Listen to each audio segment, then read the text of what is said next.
his head explodes. That was the end of him. So Shiva is always tricking the atheists. When he appears, for example, as Shankaracharya and teaches impersonalism, Mayavadi philosophy, then he actually is tricking the atheists into making offenses so that they go to hell. That's his job. So don't follow the Mayavadi impersonal philosophy, because that's a path to hell. If everything is one and we're all God, that means nothing is right or wrong, nothing is good or bad. Then we can do anything we want. After all, if you're God, you never have to say you're sorry, right? So just do whatever you want. Steal, lie, rape, kill, yeah, great fun, right? And then, of course, after that, they go to hell.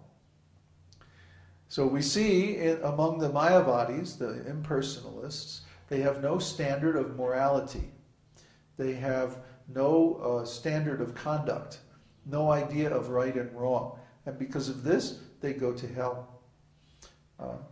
So Shankara is giving that bogus philosophy just for that reason. He was charged by the Lord. He was engaged by the Lord to do that. And the history of that is in the Padma Purana. And we've quoted that so many times too. There's another question? Are ecstatic symptoms a result of communication from the spiritual world? Who is asking? Peter. Peter. Ecstatic symptoms are there because the Lord is in our heart. And when the Lord is pleased, we're pleased.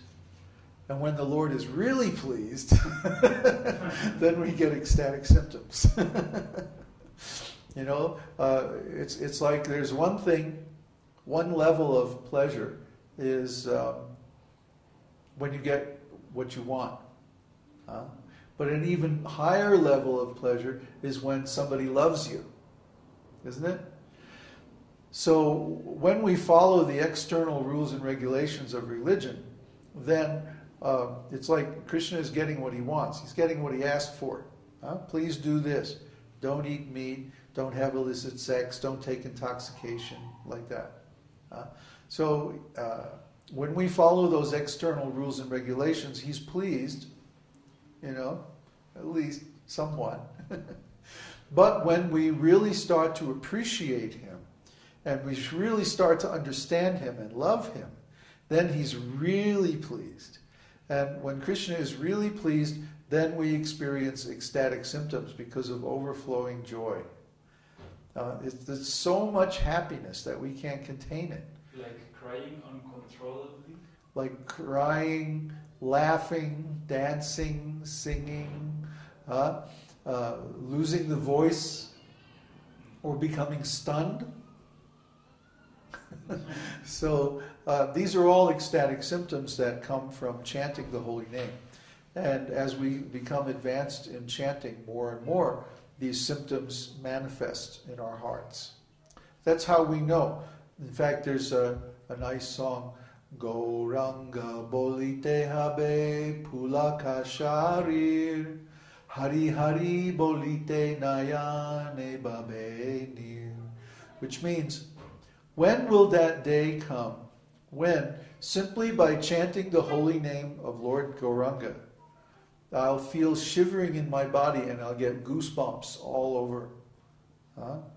When we feel that, simply by chanting the holy name, we feel so much happiness that our body thrills. And we get goosebumps, and you know, we start breathing hard and sweating, and we just want to run here and there and tell everybody how wonderful this is. That's an ecstatic symptom. Is there another question? He's commenting, this happened to me once. It was uncomfortable. Uncomfortable? Because it made me feel too intimate. I'm not used to it. Well, wait a minute. The Lord is in your heart. The Lord is at the core of your soul. The Lord is already intimate. He's not only intimate, he's with you every moment.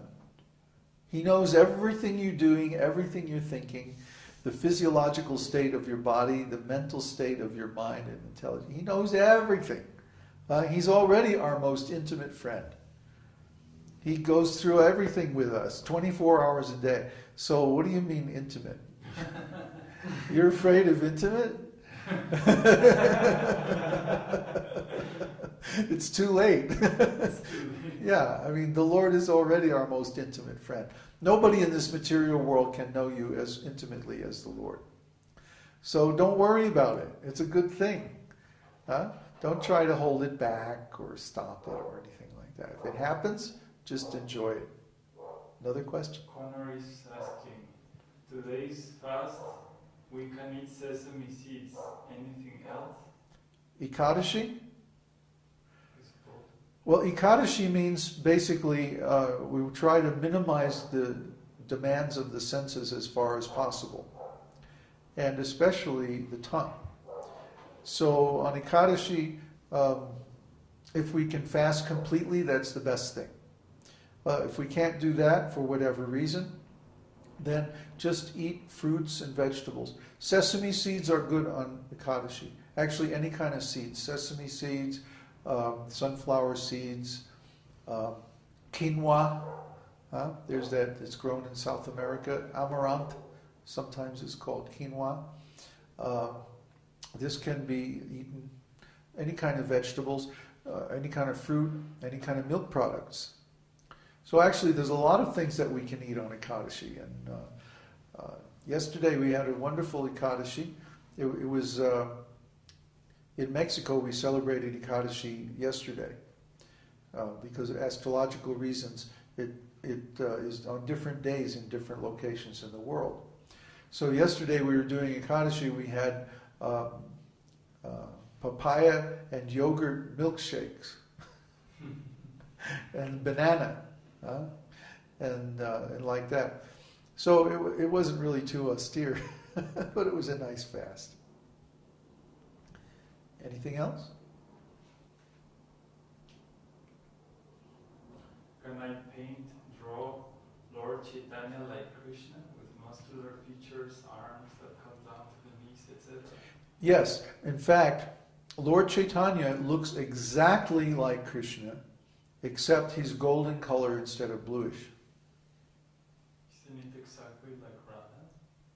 No. In fact, when Lord Adwaita's wife, Sita, saw the newborn Lord Chaitanya, her first thought was, he looks exactly like Krishna. Okay, so Lord Chaitanya, no, his only difference in the form is in the color. So the color of Lord Chaitanya is golden color.